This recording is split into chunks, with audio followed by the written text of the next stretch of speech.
If you're feeling under the weather with a sore throat, a tight chest,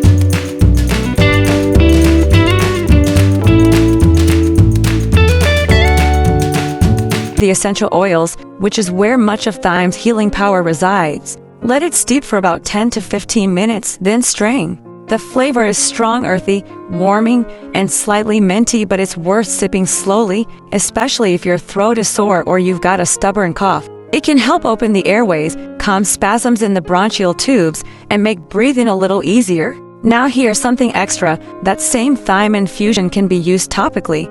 If you're dealing with athlete's foot, mild skin infections, or fungal issues, cool the tea down and use it as a skin wash. You can even soak a clean cloth in it and apply it as a compress to affected areas. And if you're battling a sore throat or oral thrush, try adding a teaspoon of apple cider vinegar to the infusion and using it as a gargle. The combination is surprisingly effective and completely natural. Thyme isn't just a culinary herb, it's a cornerstone of the herbalist's toolkit. From coughs and colds to skin issues and throat discomfort, it's one of those herbs that truly earns a permanent spot in your home apothecary.